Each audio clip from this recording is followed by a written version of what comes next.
In this video, I will show you how to use coordinates to prove that shape ABCD is an isosceles trapezoid. So let's start off by plotting these points on our little graph here.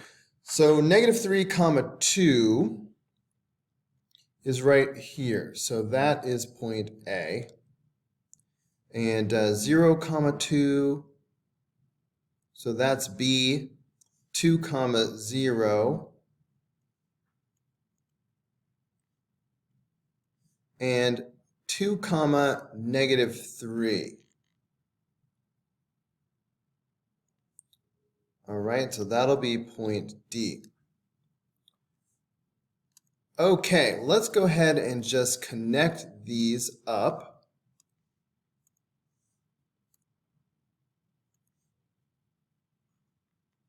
So we can really get a good look at this shape.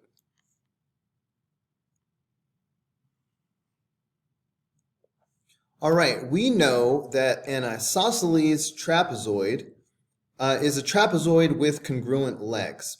So at a glance, it seems like the one pair of parallel sides that will make this a trapezoid seems to be BC and AD. All right, it looks like those are the ones that would have a chance at being parallel. And to be an isosceles trapezoid, the non-parallel sides have to be congruent. And so that does appear to be true, but let's just keep that in mind. So let's go through and check off the boxes that apply to an isosceles trapezoid. Has 2 pairs of parallel sides. Nope, only 1. Has exactly 1 pair of parallel sides. Yep, that's true. Has all 4 sides congruent? Nope, it's only going to be 1 pair. Has exactly 1 pair of congruent sides. That's true. That'll be the legs. Both pairs of opposite sides are congruent. Nope, only the legs. 2 pairs of consecutive sides congruent. Nope, only 1 pair, the legs. There are right angles at all 4 corners. Nope, that's a rectangle. Now, only one of these properties applies to an isosceles trapezoid. Is it diagonals are perpendicular, diagonals are congruent, or the diagonals bisect each other? The diagonals are congruent. That is the only property that applies to an isosceles trapezoid. All right, the diagonals are not perpendicular, the diagonals do not bisect each other. Okay, what's next? So we are going to use calculations and words to show that this quadrilateral meets the definition of an isosceles trapezoid. All right, remember that the definition of an isosceles trapezoid is a trapezoid that has congruent legs. So in other words, the definition is going to be 1 pair of parallel sides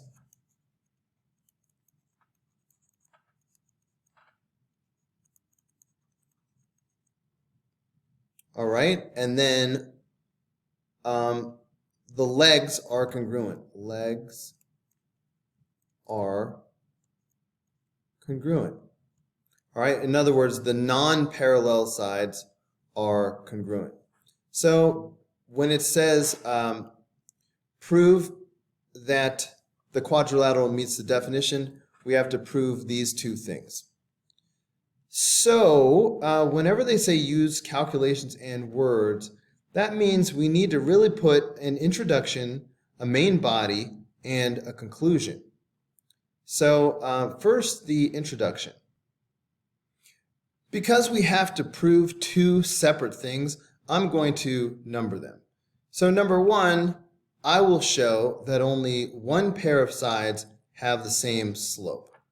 All right, so that will be my way of proving that we have 1 pair of parallel sides. All right, now number 2, I will show that the non-parallel sides, that's the legs, have equal length. All right, so that's how I will show that the legs are congruent. So this is part 1, and part 2 is now covered. So that is my introduction. Now in the main body, I have to do the things that I said I was going to do. So because I need to find slopes, I'm going to find all 4 slopes, and I also need to find lengths. So I'm going to find all 4 lengths. So I think I'll just sort of split this down the middle, and I'll do the slopes on one side and the lengths on the other side. And that will be my main body.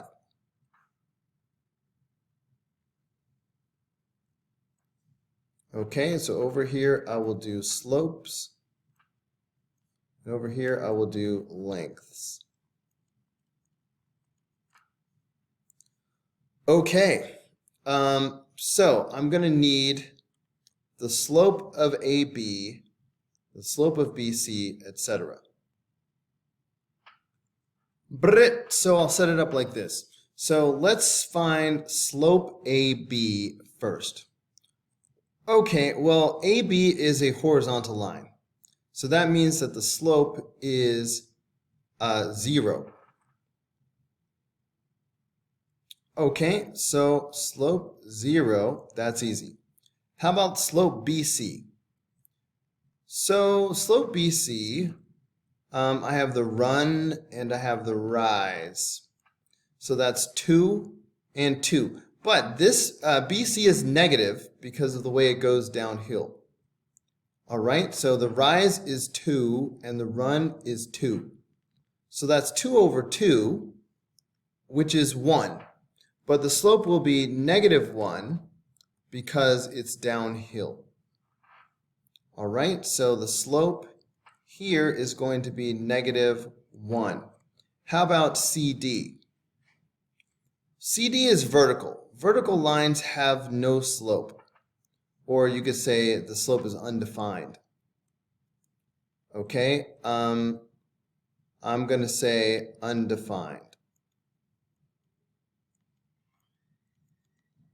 All right, now how about slope AD?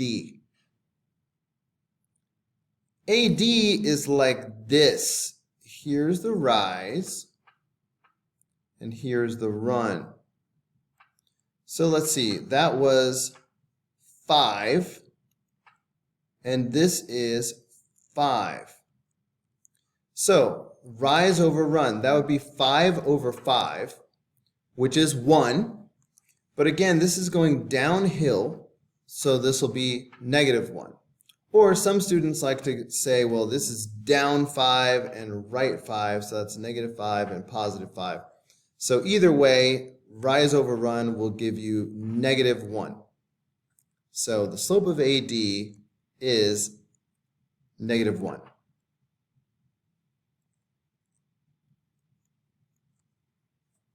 Okay. So that is the main body that covers step 1 of the introduction. I will show that only one pair of sides have the same slope.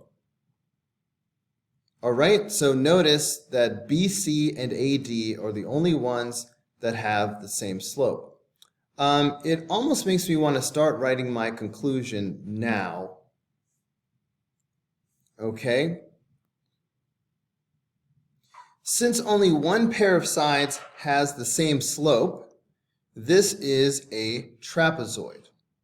All right, so we've covered part 1 of our introduction. Now it's time to do part 2. I'm supposed to show that the non-parallel sides have equal length. Okay, so the non-parallel sides are the AB and DC. So focus on them, all right? These are the non-parallel sides, all right? And I know that because these are the sides that do not have the same slope. So we need to continue on in our main body and mention the length of these two. All right, so now I'm going to find the length of AB, and I'm going to find the length of CD.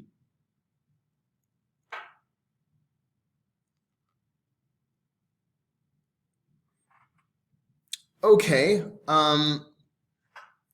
well, these are horizontal and vertical lines. Normally, I'd have to do the Pythagorean theorem or something to find these lengths, but this is a little bit easy because I can just count the squares. So the length of AB is 3. I'm just counting the squares. And similarly, this vertical segment CD, the length is 3. I'm just counting the squares. So the length of AB is 3, and the length of segment CD is also 3. All right, so now I can finish up my conclusion. Since the non-parallel sides have equal length, this is an isosceles trapezoid. And that's it. So we have now proven very carefully that ABCD is an isosceles trapezoid. Introduction, main body, and conclusion. All right. Now there's just one more thing that we need to do. We are supposed to use calculations in words to demonstrate one property that must be true about the diagonals of the quadrilateral. Well, there's only one property that is true, and that is that the diagonals are congruent.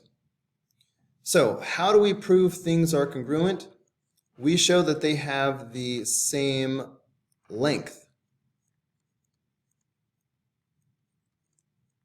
So once again, we are going to need an introduction, a main body, and a conclusion, but this will be a little bit simpler because it's not a two-part thing. All right, like the previous part of this video was. All we have to prove is that the diagonals have the same length. Okay, so here comes my introduction. There it is. My introduction is I will show that the diagonals have the same length. Now, let's take a closer look. What do I mean by diagonals? How many diagonals does a quadrilateral have anyway? Well, the diagonals are, you're looking at the opposite vertices. So if you draw a segment connecting the opposite corners, that's what a diagonal is. So AC is one diagonal.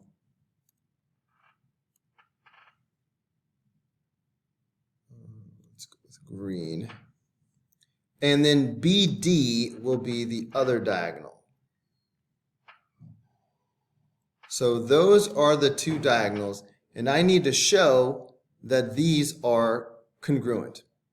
So let's start with AC, all right, the red diagonal.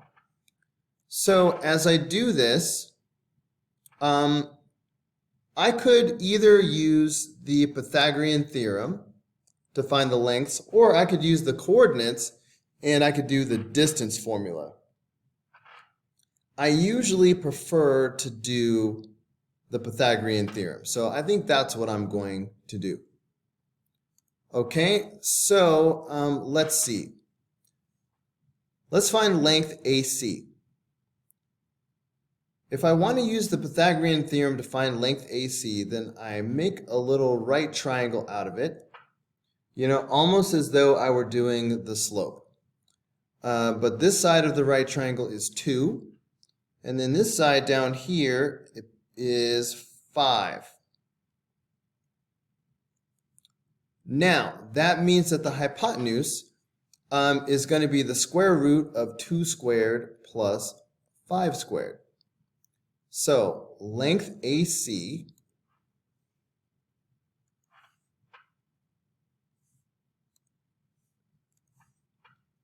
so length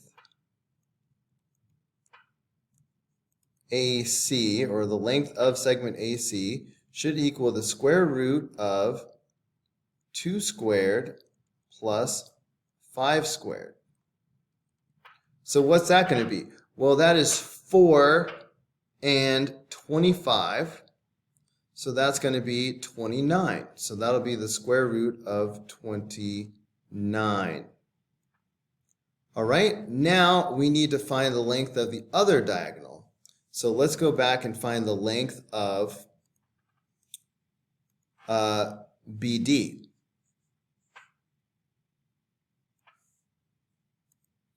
All right, I think I will do the Pythagorean theorem again.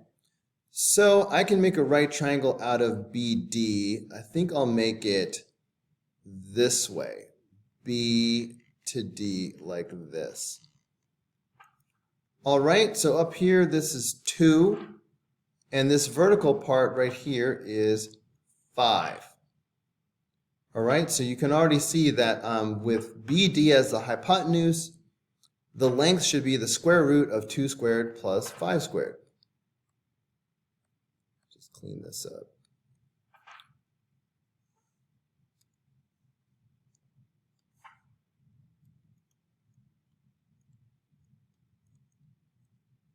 So the length of segment BD is going to be, oh look, 2 squared plus 5 squared. That's the same thing we just had. So of course, that's going to give us the square root of 29. And that's it. So I can go ahead and state my conclusion right now. So there's my conclusion. Since the diagonals have the same length, the diagonals are congruent. So that is how you prove things using coordinates